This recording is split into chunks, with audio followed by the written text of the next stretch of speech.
So once again, I welcome you all. So all my dear students, in the previous class, you happened to ask me a very basic question, simple question related to the definition of literature by R.J. Rees. As he said, literature is nothing but mirror to society. And I appreciate you that you had a doubt that why it is mirror to society and why not mirror of society. So in this respect, in the previous class, I couldn't get time to address that particular question. And now in this one, I will address that question and proceed further. In fact, mirror to and mirror of, these are the two different phrases in English. Maybe in your school time or in junior college, you might have studied idioms and phrases in English.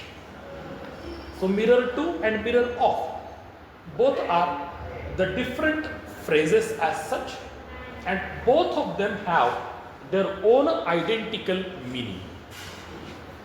When it comes to mirror to, as your R.J. Rees says, literature is mirror to society. This mirror to actually implies a comparison.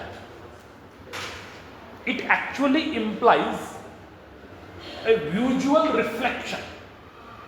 And yesterday I gave you the example also.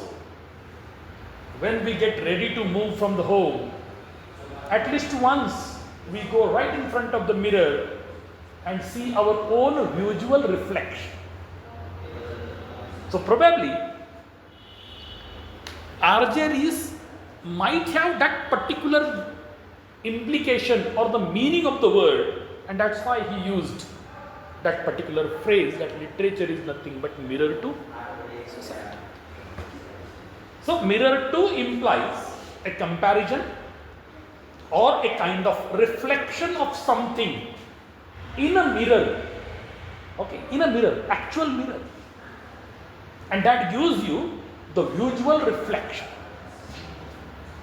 And when it comes to the another phrase, that is mirror of suggests that metaphorical reflection.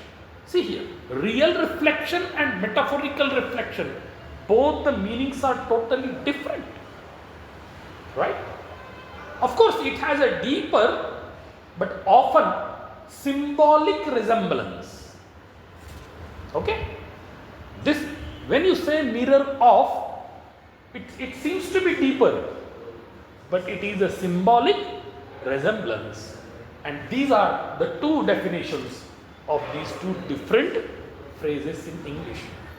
And yesterday also, I have explained you as much as possible what exactly you mean to say, what is literature and all. In this class, I am going to provide you some very important inputs on chapter 1 from this particular book. What is literature? साहित्य म्हणजे काय? वाङ्मय म्हणजे काय? काल साधारणतः मी ही चर्चा केली की एक इंट्रोडक्टरी क्लासला योग्य अशा प्रकारची एक सामान्य चर्चा. But now I am getting into the final details as provided in the prescribed text, which is titled as an easy introduction to literature. What is what in literature? This is the title of the book, prescribed book. Let us try to understand that. In this first chapter, that is what is literature, the book begins with a definition provided by this particular editor, that of Salman Rushdie. Salman Rushdie is a noted, renowned literary figure in the world. जर आपल्या department of इंग्लिशला तुम्ही भेट दिली तर Salman रश्दीचा photo तुम्हाला पाहिजे. अनेक photo आपण डिपार्टमेंटला लावले, तुम्ही एकदा या फ्लोअरला. So what is says, literature is where I go to explore the highest and lowest places in human society and in the human spirit, where I hope to find not absolute truth but the truth of the tale, of imagination and of the heart. ही व्याख्या कोणी दिलेली आहे? सलमान रश्दी ह्या साहित्यिकाने. त्यांचं काय म्हणणं आहे नेमकं? Literature is where I go to explore the highest and the lowest places in human society.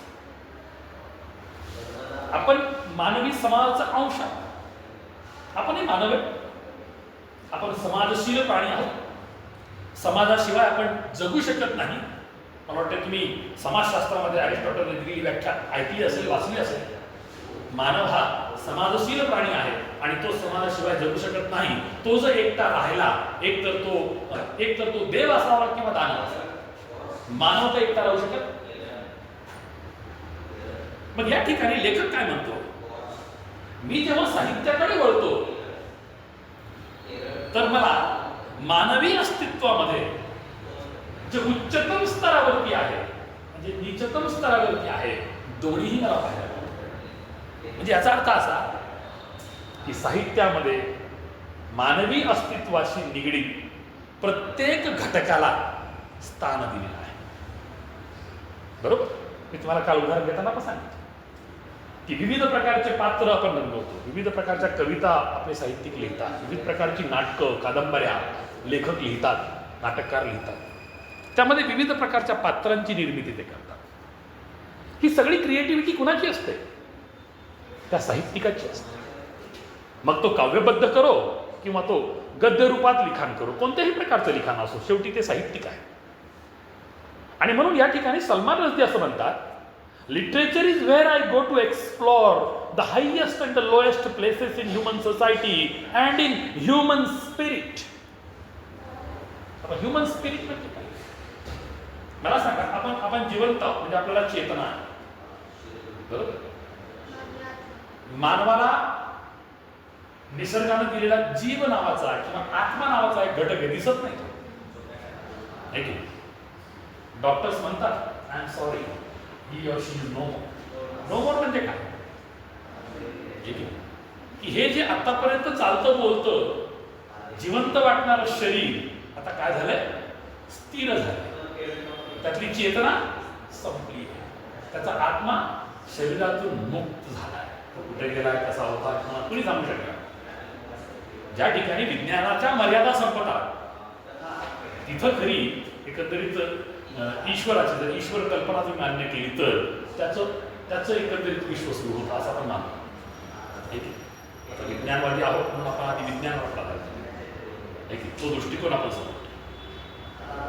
परंतु या ठिकाणी हे सगळं सांगत असताना तो असं म्हणतो की मानवी समाज तर कळाला, म्हणजे मानव कळाला कोणत्याही स्तरावरचा असो, वेगवेगळे स्ट्रॅटम आहे सोसायटी. जसं आपण मिडल क्लासशी बिलॉंग करतो, कुणी लोअर क्लासमध्ये असेल, कुणी अप्पर क्लासमध्ये असेल, कुणी अरिस्टोक्रेटिक क्लासमध्ये असेल. प्रत्येकाच्या आपल्या समस्या वेगळ्या आहेत, जीवन वेगळं आहे, राहणीमान वेगळं आहे, दृष्टिकोन वेगळे आहे. आपली एकंदरीतच नाही का जीवनाकडे बघण्याची भूमिका वेगळी आहे. प्रत्येकाच्या तत्वाचं अधिष्ठान वेगळं आहे, जीवन जगण्याची चौकटी वेगळी आहे. आणि म्हणून सलमान रश्दी असं म्हणतात की हे सगळं कुठे बघितलं? साहित्यात मला हे एक्सप्लोर करता आलं. मी जर साहित्यच वाचलं नाही तर मला समाजाचे हे सगळे घटक कळतील का? नाही. I will not be able to explore what the human beings are. मानव नेमका काय आहे, मानवी समाज कसा आहे, हे जर मला जाणून घ्यायचं असेल, मी जरी समाजाचा घटक असलो तरी जेव्हा मी साहित्याकडे वळतो तर साहित्यात मला हे सगळं एक्सप्लोर करता येतं. आणि त्याच्याही पलीकडे जाऊन मानव आणि ह्युमन स्पिरिट दोन्हीही मला कुठे कळतात? साहित्यात कळतात. अशा प्रकारची भूमिका या ठिकाणी सलमान रश्दीने मांडली आहे. याच्याही पलीकडे जावं ते असं म्हणतात, where I hope to find out absolute truth. आता मला सांगा, जगाच्या पाठीवरती अब्सोल्यूट ट्रुथ कशाला म्हणता येतं? काय तुम्हाला माहिती आहे का? What is absolute truth? असू शकतं का? काही कल्पना? सत्य म्हणता ना तुम्ही? सत्य. What is the absolute truth of life? Truth itself is the absolute truth of life. हे लक्षात घ्या. आणि म्हणून लेखक असं म्हणतात, I hope to find out, I hope to find not absolute truth, but the truth of tell, imagination and the heart.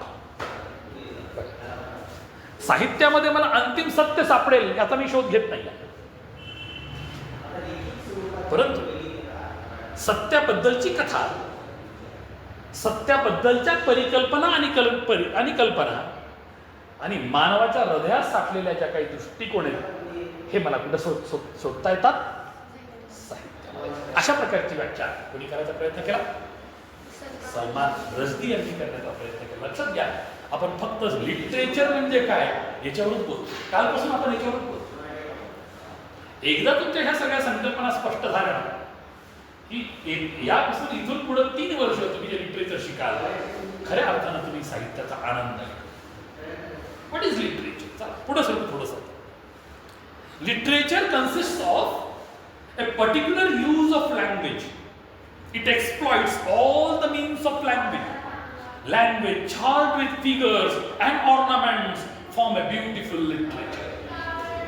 बघा, literature खऱ्या अर्थानं भाषेच्या रूपात आपल्या समोर सादर होतं, आहे की?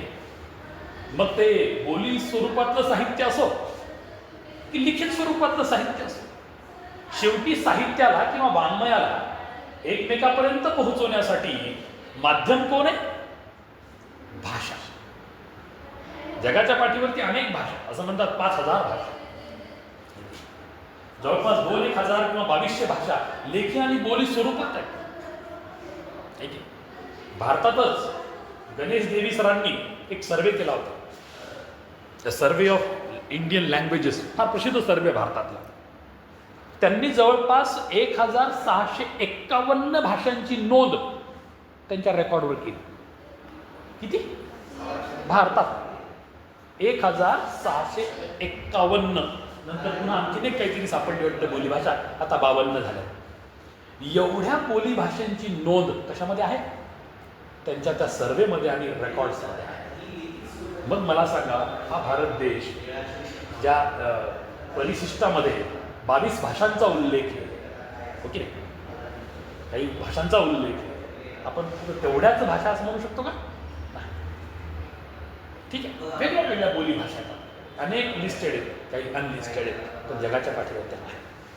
आणि या ठिकाणी लेखक असं म्हणतो की साहित्य ज्या भाषेत सादर होतं त्या साहित्याला साहित्याचं रूप देण्याचं काम कोण करतं? भाषा करतं. कारण की भाषेमध्ये जे विविध प्रकारचे figures of speeches, idioms and phrases आहेत, विविध प्रकारचे ऑर्नामेंट्स ऑफ लँग्वेज आहेत, हे साहित्याला ब्युटिफाय करतात, असं एका लेखकाचं मत आहे. बरोबर?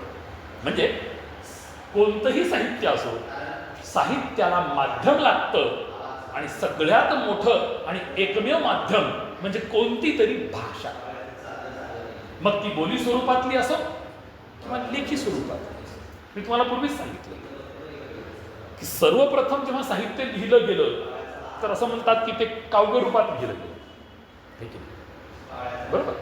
किंवा त्याच्याही आधी ज्याला ज्याला साहित्य सुचलं लिखी, काउंटी स्क्रिप्ट तर नंतर आली. कोणत्याही भाषेची लिंग्विस्टिक स्क्रिप्ट, रायटिंग स्क्रिप्ट नंतर आली, आधी बोली भाषा आलेल्या आहे, बरोबर आहे? संस्कृत जरी प्राचीन भाषा असली, पाली जरी प्राचीन भाषा असली, भाषा आधी बोली स्वरूपात आल्या, नंतर काही लिंग्विस्ट लोकांनी त्याचं रूपांतरण काय केलं?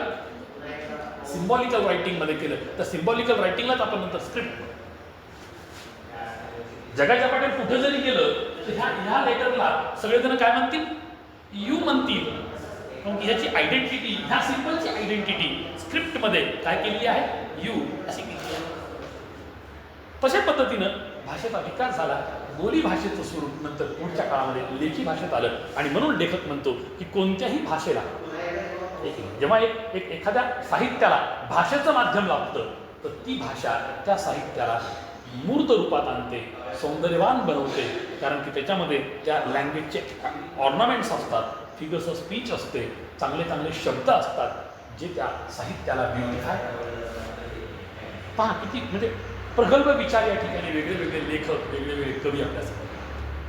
पुढे literature gives us pleasure since it is beautiful and a thing of beauty is joy for ever. It is a thing of beauty which gives joy to every reader. What does it mean? Yes. The pleasure principle of literature.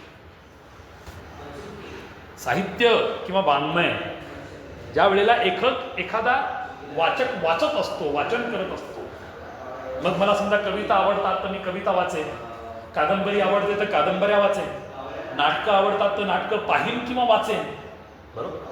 कुणाची चरित्र, आत्मचरित्र आवडतात तर ती वाचेन. जेव्हा मी वाचन करतो ते वाचन मला काय देतं? आनंद देतं, माहिती देतं, ज्ञान वाढवतं, दृष्टिकोन घडवतं, सगळं होतं. तर मूलतः मला ते काय देत असेल? आनंद देत असेल. आणि या ठिकाणी फार सुंदर व्याख्या या लेखकाने केलेली आहे. Literature gives us pleasure. साहित्य किंवा वाङ्मय आपल्याला आनंद देतं, आपल्याला सुखाची प्राप्ती करून देतो. It is beautiful. Literature is beautiful. साहित्य सुंदर. आता पुढे लेखक काय म्हणतो बघा, a thing of beauty is a joy for ever.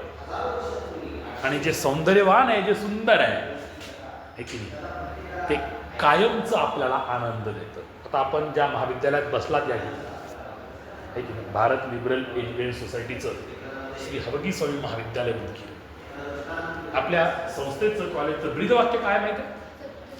Satyam Shivam Sundaram. Satyam म्हणजे सत्य, ट्रुथ. शिवम म्हणजे फॉर एव्हर टिकणारं, चिरकाळ टिकणारं, कधीही नष्ट न होणारं, immortal.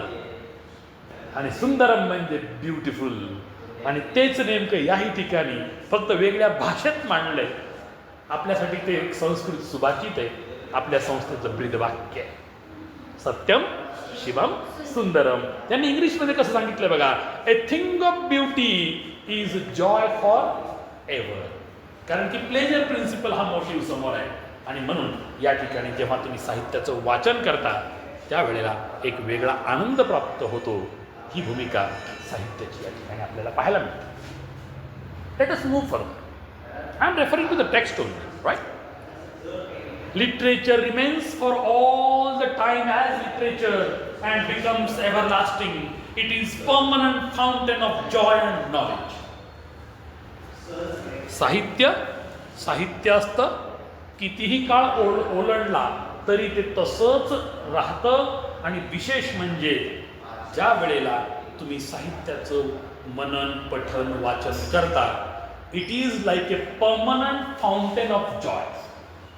Permanent fountain of Joy म्हणजे तुम्हाला आनंद देण्यासाठी एक कायमचा जो काही स्त्रोत आहे ते काय आहे? साहित्य आहे. आणि तुमचं ज्ञान आणि तुमचा आनंद द्विगुणित करण्याचं माध्यम हे साहित्य, हे वाङ्मय. अशा प्रकारचा एक दृष्टिकोन या छोट्याशा व्याख्यात त्यांनी मांडलेला आहे. Literature is a source of knowledge. It is past, present and future. बघा पुढे एक लेखक असं म्हणतात, साहित्य म्हणजे काय? साहित्य म्हणजे खऱ्या अर्थानं ज्ञानाचा स्रोत. जसं आपण म्हणतो ना, एखाद्या नदीचा उगम पावतो. त्र्यंबकेश्वरला तुम्ही गेलात, गोदावरीचा उगम पाहायला मिळतो. गंगोत्रीला गेलात तर गंगा नदीचा पाहायला मिळतो. यमुनोत्रीला गेलात तर यमुना नदीचा पाहायला मिळतो. स्रोत छोटा असून तरी पाण्याची सुरुवात होते, नंतर ती मोठ्या नदीचं रूप धारण करते. अनेक उपनद्या मिळतात आणि मोठीच्या मोठी नदी मिळतात, बरोबर. या ठिकाणी साहित्य काय करतं? साहित्य. Literature is a source of knowledge. ज्ञानाचा स्त्रोत म्हणजे काय? साहित्य. साहित्याला ज्ञानाचा स्त्रोत म्हटलेला आहे. It is the past, present and future. हे वर्तमान पण आहे, हा भूत पण आहे आणि हे भविष्य पण सांगतं. म्हणजे वर्तमान काळ, भूतकाळ आणि भविष्य काळ या तिन्हींवरती फोकस करणारं क्षेत्र जर कोणतं असेल तर ते साहित्य. परंतु मी माझ्याकडून तुम्हाला सांगतो, if you want to be successful in life, always live in present. Okay, remember the past and have a foresight for the future. जर तुम्हाला यशस्वी व्हायचं असेल तर नेहमी वर्तमानात जगा, भूतकाळाची जाणीव ठेवा आणि भविष्याचा वेध घ्या. या 3 गोष्टी तुम्ही आयुष्यात जर केल्या, तुम्ही कधीच अयशस्वी होणार नाही. ते फक्त आणि फक्त यशस्वी. Here you need to remember, literature is the source of knowledge. It is the present, past and the future. Literature does not create in Literature does not create in vacuum or space. It has its own creator. लक्षात ठेवा, निर्वात पोकळीमध्ये, vacuum म्हणजे काय? निर्वात पोकळी. अंतराळात गेला त्या ठिकाणी हवा नाही, काही नाही, काही नाही. तुमच्या अस्तित्वाला पण वस्तुमान नाही राहत, गुरुत्वाकर्षण शक्ती राहत नाही, है की नाही? तुमचं वजन जाणवत नाही. You become almost hollow. साहित्य तसं नाही. साहित्याला स्वतःचा एक निर्माता आहे. तो निर्माता म्हणजे कोण? Writer, author, poet. कविता लिहिलं तर पोएट म्हणू आणि गद्य लिहिलं तर त्याला ऑथर किंवा रायटर म्हणू. ठीक आहे. So this is what you need to understand, that literature does not create in vacuum or space. निर्वात पोकळीमध्ये साहित्य निर्माण होऊ शकत नाही. त्याला कोण लागतो? एक निर्माता लागतो. जसं आपण म्हणतो की या विश्वानं, या ईश्वरानं विश्वाची निर्मिती केली. जर तुम्हाला ईश्वरवाद मान्य असेल तर, जर तुम्ही निसर्गवादी असाल तर काय म्हणाल? निसर्गाने या विश्वाची निर्मिती केली. बरोबर आहे. मग तसंच जसं निसर्गाने या विश्वाची निर्मिती केली हा निसर्गवाद आहे, तर एका पुस्तकाची रचना, एका कवितेची रचना, एका नाटकाची रचना, एखाद्या चरित्राची रचना कोण करतो? लेखक करतो, कवी करतो. मग त्या पुस्तकाचा निर्माता कोण? जसं मी तुम्हाला काल म्हटलं, जे जे जाणतो रवी ते ते जाणतो कवी. सूर्याची किरण जगाच्या पाठीवर ज्या ज्या ठिकाणी पोहोचतात सोलार सिस्टीममध्ये, तेवढं ज्ञात आहे सूर्याला. तसं कल्पनेच्या बळावरती, हे की नाही, इमॅजिनेटिव्ह पॉवरच्या बळावरती कवी हवी ती कल्पना करू शकतो आणि लिहू शकतो. तसंच आहे. ही क्रिएटिव्हिटीची ताकद आहे. कुणाच्या? लेखकांच्या, कवींच्या. हे जे काही ऑथर्स आहेत, जे रिअल कॉन्ट्रीब्युटर्स आणि ते क्रिएटर्स. जर nature is the creator of the world, तसंच author is the creator of the book.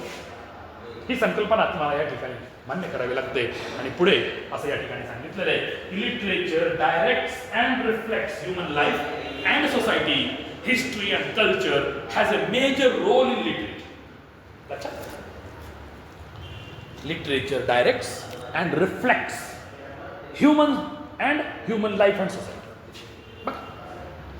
साहित्य आपल्याला मार्गदर्शन करतं, डायरेक्शन देतं, दिशादर्शन करतं. सोबतच आपलं प्रतिबिंब साहित्यात दिसतं. आपण ऑलरेडी बोलू, literature is the mirror society. प्रतिबिंब हा शब्द आहे रिफ्लेक्शन. आपण जेव्हा समोर राहतो, आपण आपलं काय बघतो? प्रतिबिंब. आपण जसे आहोत तसेच दिसतो. करेक्ट? या ठिकाणी लेखक असं म्हणतोय की साहित्य दिशादर्शन करतं. साहित्य मानवी जीवनाचं आणि मानवी समाजाचं प्रतिबिंब असतं. आणि पुढे तो लेखक असं म्हणतोय, history and culture has a major role in literature. इतिहास आणि संस्कृती हे 2 घटक साहित्य निर्मितीमध्ये मोठा रोल अदा करतात. They play a major role. इतिहास म्हणजे काय? Whatever that happened in the past and even now can be proved with evidence. लक्षात घ्या. ज्याला तुम्ही ऐतिहासिक म्हणता, history demands proof related to the past. इतिहास काय मागणी करतो? भूतकाळाशी निगडीत पुराव्याची मागणी करतं. पुरावा जर दिला, सिद्ध झाला तरच ते ऐतिहासिक, अन्यथा नाही. आर्किओलॉजिकल सर्वे ऑफ इंडिया आहे भारतात, हे किंवा हिस्ट्री डिपार्टमेंट्स वेगळ्या वेगळ्या विद्यापीठाच्या, त्यांचं कामच असतं शोध घेता आपला भूतकाळ कसा होता, काय होता, त्याशी निगडीत काही पुरावे आपल्याला सापडतात का. ठीक. आणि पुढं लेखक असं म्हणतो, history and culture has a major role in literature. साहित्यामध्ये इतिहास आणि संस्कृती हे दोन घटक महत्वाचा रोल प्ले करतात. संस्कृती म्हणजे काय? What is culture? आणखीन व्हॉट इज कल्चर सांगता येईल?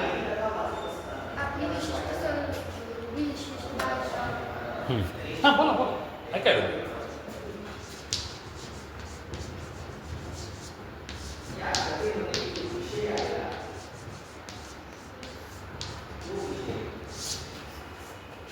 काही सांगता येईल? What is culture? I have written the Marathi word over here on the board. Sanskriti. Just look at this word particularly, Marathi word. What I define whenever I talk about culture, culture is nothing but Sanskriti as you call it in Marathi. Sanskriti म्हणजे संस्कारयुक्त, कृती म्हणजे संस्कृती. आपण जीवन जगतो, आपण कृतिशील जीवन जगतो. आपल्या बोलण्याचे, जगण्याचे, राहण्याचे, खाण्याचे, पिण्याचे, भाषेचे, ज्ञानाचे, समाजाचे, आपल्या पूर्णच्या पूर्ण सभ्यतेचे सगळे रिफ्लेक्शन्स आपल्याला दिसतात, प्रतिबिंब आपल्याला दिसतात. त्यालाच आपण काय म्हणतो? संस्कृती. आणि ही जी संस्कृती आहे ही तुमच्यावर केलेल्या संस्काराची कृती आहे, म्हणूनच त्याला संस्कृती म्हणायचं. ही काय आहे? तुमच्यावर केलेल्या संस्कारातून, तुमच्या एकंदरीत जगण्यातून दिसणारी कृती म्हणजेच संस्कृती. Here you call it culture. Cultivation of an individual creature is culture. बघा इथे दोन शब्द आहेत, क्रिएचर ओके आणि कल्चर. आणि कलचं कल्टिव्हेशन केलं. कल्टिव्हेशन म्हणजे लागवड. शेतात आपण बघा, आता पाऊस वगैरे पडून गेला, काही जण लागवड केली, काही जण करतील, पेरण्या करतील वगैरे वगैरे. Cultivation of a creature is culture. आता आपण पण एक क्रिएचर, विविध प्रकारचे क्रिएचर्स जगाच्या पाठीवर, हे की नाही, प्राणी रूपात आहेत, विविध प्रकारच्या इन्सेक्ट रूपात आहेत, आपण एक क्रिएचर. आपल्याला ज्या वेळेला योग्य पद्धतीनं संस्कारक्षम कल्टिव्हेशन केलं तरच आपल्यातून काय निर्माण झाला? एक कल्चरल ॲस्पेक्ट निर्माण झाला. आणि म्हणून त्याला मराठीमध्ये आपण नंतर म्हणतो संस्कृती. संस्कारयुक्त कृती म्हणजे संस्कृती. So here you can also find history and culture specially in literature. साहित्यात तुम्हाला काय बघायला मिळतं? इतिहासाची आणि संस्कृतीची झलक तुम्हाला पाहायला मिळते. आणि म्हणून साहित्य श्रेष्ठतम वाटतं. Literature expresses an ideology or thought of an individual or a nation. बघा, साहित्य किंवा वाङ्मय हे त्या राष्ट्राची किंवा एखाद्या व्यक्तीची विचारधारा किंवा विचार व्यवस्था सादर करत असते. बरोबर. भारताच्या स्वातंत्र्य संग्रामाच्या काळात जे साहित्य लिहिलं गेलं ते कसं होतं? देशाला स्वातंत्र्य मिळण्यासाठी केलेलं गेलेलं लिखाण. मग जेव्हा सावरकर सेल्युलर जेलमध्ये आहेत, अंदमान निकोबारच्या त्या कालकोठीमध्ये आहे, तिथं बसून जेव्हा सागरांच्या लाटांना त्यांना जाणीव होते की इथं या ठिकाणी सागराच्या लाटा आदळत आहेत त्या सेल्युलर जेलला, त्यातही ते म्हणतात सागरा प्राण तळ.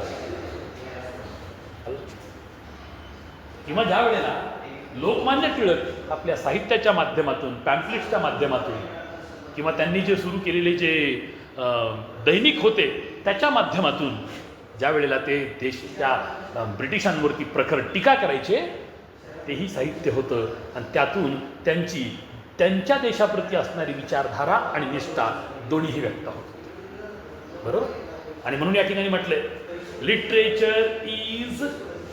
Literature expresses an ideology or thought.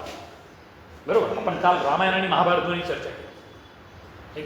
जेव्हा व्यासांनी महाभारत लिहिलं किंवा वाल्मिकींनी रामायण लिहिलं, त्यांच्यासमोर एक भूमिका होती ना विचाराची, बरोबर आहे, की रामाच्या जीवनातल्या प्रसंगांना आहे की नाही, म्हणजे रामाच्या जन्मापासून ते रामराज्याच्या स्थापनेपर्यंत, मग मध्ये एपिसोड कोणता येतो, सीतेचं हरण आणि रावणाचा अंत हे येतो, नंतर रामराज्याची स्थापना आहे. हा सगळा प्रसंग एका विचारधारेप्रमाणे कोणी मांडला, वाल्मिकीने मांडला. बघा रामायण आणि महाभारतात काय, मला सांगतो खरी गंमत, you might not have thought about it. Ramayana जे आहे हे एका कुटुंबातली समस्या आहे, बरोबर. एक घर आहे, आई वडील आहे सावत्रपणे, यातून अभिलाषा निर्माण होते, परंतु ज्याला वनवासाला पाठवलं जातं त्याच्यामध्ये कोणतीही अभिलाषा नसते. मी जंगलात गेलो काय किंवा राजा झालो काय, फारसं त्याला महत्त्व वाटतं. पण तुम्ही जर समजा महाभारताकडे बघितलं, महाभारतामध्ये इथंही कुटुंबातलंच भांडण आहे, परंतु दोन प्रवृत्तीचं भांडण. एकाच कुटुंबात कोणत्या प्रवृत्ती आल्या, चांगल्याही प्रवृत्ती आहेत आणि वाईटही प्रवृत्ती आहेत. मग ह्या पांडवाच्या रूपात आणि कौरवाच्या रूपात त्याचं प्रगटीकरण लेखकानं किंवा कवीने. पण तुम्हाला माहिती आहे, आज हा भस्मासूर प्रत्येकात आलेला आहे, बरोबर आहे. आपल्यात चांगुलपणा पण आहे, आपल्यात वाईट. ठीक आहे, तो विषय वेगळा आहे, त्याला आपण सविस्तर कधीतरी एकदा घेऊ. रामायण महाभारत त्यातले विविध प्रकारचे पात्र, त्यांचा रोल आणि त्यांचं एकंदरीतच कल्चरल ॲस्पेक्ट्समध्ये काय प्रभाव संपूर्ण मानवजातीवर झालेला आहे, त्याच्यावर मी तुम्हाला एखाद्या दिवशी बोलेल.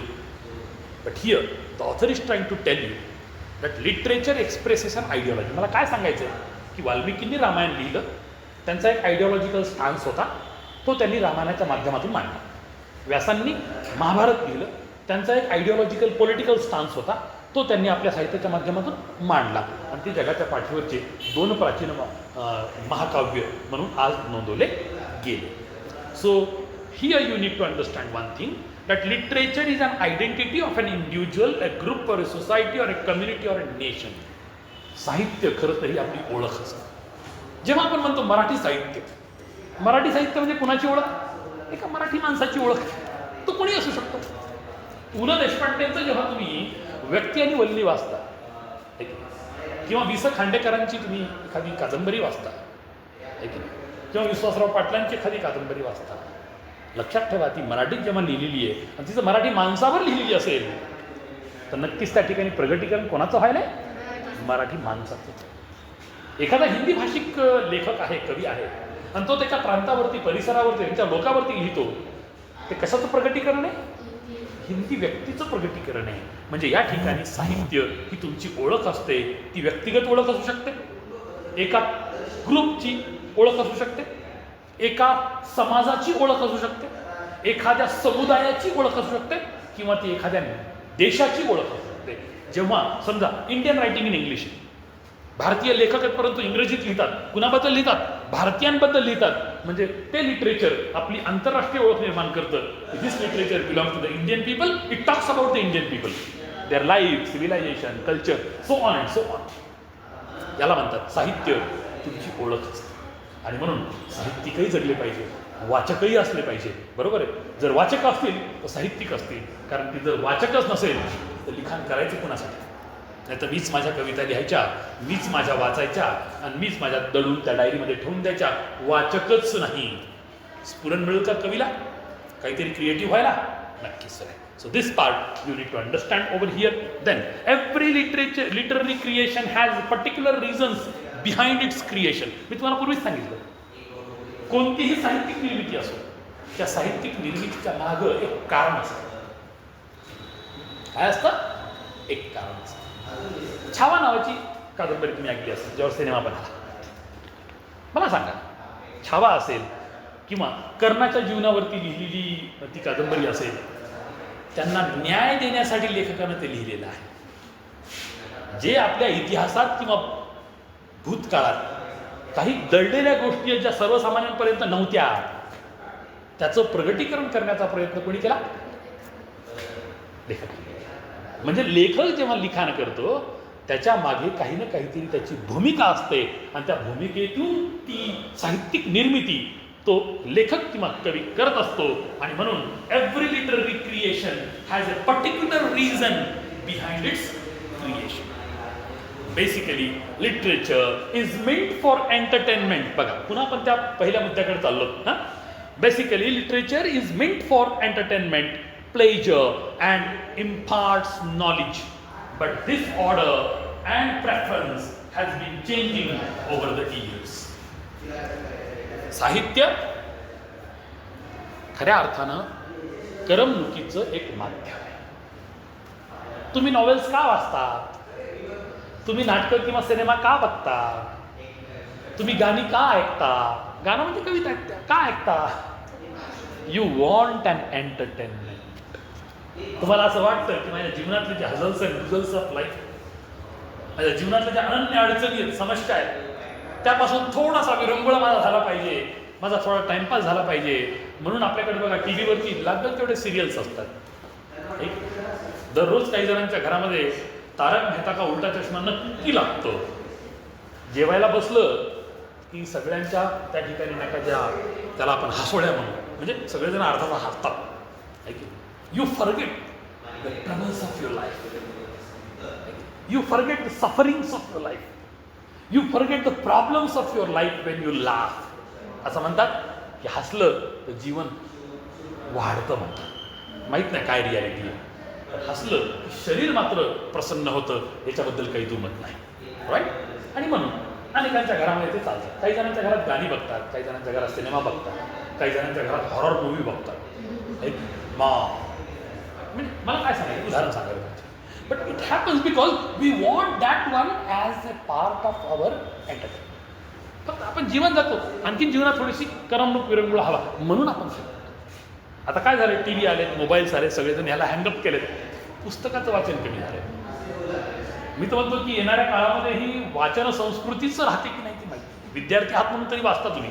चला बा परीक्षा येणार आहे, तू पुस्तक वाचावं, कमीत कमी पुस्तक सिलेबसला दिलेलं तरी वाचावं, बाहेरचं वाचू. So this sort of thing happens, and here literature imparts, or it provides a platform for entertainment. It is a platform for pleasure. आनंदासाठी आहे. It imparts knowledge. पहिले सांगितलं मला, ज्ञान कुठून मिळतं आपल्याला? साहित्य. साहित्य हे ज्ञानदानाचंही काम, साहित्य हे आनंद देण्याचंही काम, साहित्य हे तुम्हाला करमणूक किंवा विरंगुळा देखील प्राप्त करून देतं. आणि म्हणून अशा प्रकारचं साहित्य, आता हे की ऑर्डर चेंज होईल, ठीक आहे. आता कालानुरूप काय होतं की तुमचं आकलन वेगळं, माझं आकलन वेगळं, माझ्या मागच्या पिढीचं आकलन वेगळं, त्यांच्या मागच्या पिढीचं आकलन वेगळं, प्रत्येकाच्या पिढीचं आकलन वेगळं असतं. त्याची जी प्रेफरन्शियल ऑर्डर आहे ती कमी अधिक मागे पुढे होऊ शकते. Literature is the most effective means of expression of emotions and feelings of human बिंग्स.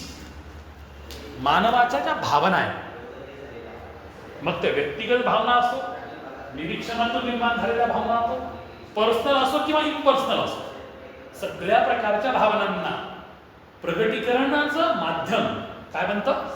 साहित्य बनतं. मग ते कोणत्याही रूपात. You may write poetry, you may write novel, you may write drama, you may write biographies, you may write anything, not of your choice.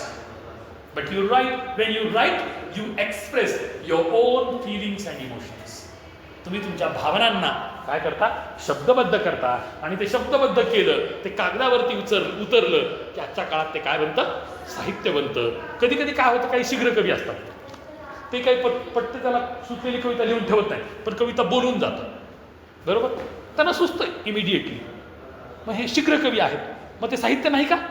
ते पण साहित्य. तुम्ही आठवा, आपल्याकडे बरेच वेळेला नाही का बहिणाबाईंची गाणी आपल्याकडे फार प्रसिद्ध आहे. मन वढाय वढाय उभ्या पिकातलं ढोर किती हा कला पुन्हा येती पिकावर, आहे की नाही? मला काय सांगायचं आहे की त्यांनी जात्यावर बसल्या बसल्या त्यांनी काय एज्युकेटेड होत्या का? त्यांनी कुठे शाळेत गेल त्या, ब्रिटिश स्कूलमध्ये गेल त्या का, त्यांना कोणी काय एखाद्या मदरशात टाकलं होतं का, वेधशाळेत पाठवलं होतं की त्यांनी हायली एज्युकेटेड होऊन आल्या आणि त्यांनी मग कविता केल्या? असं नाही. पण तुम्ही बघा कशाला भाग्य म्हणतात, यालाच म्हणतात कर्तृत्वाचं फळ. एक म्हणजे कोणत्याही प्रकारचं शिक्षण न घेतलेली महिला बहिणाबाई चौधरी, त्यांच्या नावानं अख्खं विद्यापीठ स्थापन झालं जळगावला, माहिती आहे का तुम्हाला? बहिणाबाई चौधरी जळगावचं जे विद्यापीठ आहे त्या विद्यापीठाला त्यांचं नाव आहे. याला श्रेष्ठ कर्म म्हणतात, याला कर्तृत्ववान कार्य म्हणतात. बरोबर? स्वतः कधी शाळेत गेले नाही, पण विद्यापीठाचं नाव कोणाच्या नावानं? त्या व्यक्तीच्या नावानं. हे कर्तृत्वाचं मोठे. मग ती जी क्रिएटिव्हिटी होती बहिणाबाई चौधरीकडे कुठून आली? निसर्गात. मी तुम्हाला कालच सांगितलं, काही निसर्ग प्रदत्त कवी असतात. निसर्गानं तुम्हाला भरपूर वरदान दिलेलं असतं की तुम्हाला आपोआप सगळं सुचत. आणि काही जण प्रयत्नानं होतात, प्रयत्नांती परमेश्वर. कधी कधी परमेश्वर पावला, आपोआप सगळं मिळायला लागतं. It depends on the situation. So here you need to understand that when the author is talking about it, then literature from ancient times has been considered one of the significant arts. It has artistic qualities expressing truth and beauty of human life. Following lines are an instance of truth and beauty. बघा, याच्यावर आपण चर्चा केली. परंतु साहित्य ही एक प्रकारची कला आहे, हा मुद्दा नवीन आहे की नाही? साहित्याच्या माध्यमातून सत्य प्रस्तुत होतं, साहित्याच्या माध्यमातून सौंदर्य प्रस्तुत होतं, हे आपण ऐकलं. परंतु साहित्य हे मुळातच काय आहे? एक प्रकारची कला आहे, आर्टिस्टिक क्रिएशन आहे. हा मुद्दा दुसरीच नाही. तर या ठिकाणी आपण हे समजून घेणे गरजेचं आहे की 64 कला आहेत भारतीय ज्ञान परंपरेप्रमाणे. किती? 64 कला. मी तुम्हाला, मला वाटते काल 2-3 व्हिडिओ टाकले. काल जे व्याख्यान माझं झालं तोही मी व्हिडिओ तुम्हाला टाकला आहे ग्रुपमध्ये, बघून घ्या, एकदा वाचा, ऐकून घ्या. आजचा पण आज संध्याकाळी येऊन जाईल, आज जे बोलतोय ते. ठीक आहे. आणि मी तुम्हाला भारतीय ज्ञान परंपरेवरचा पहिला व्हिडिओ टाकलेला आहे, introduction to Indian knowledge system. मराठीत आहे ते, ऐका.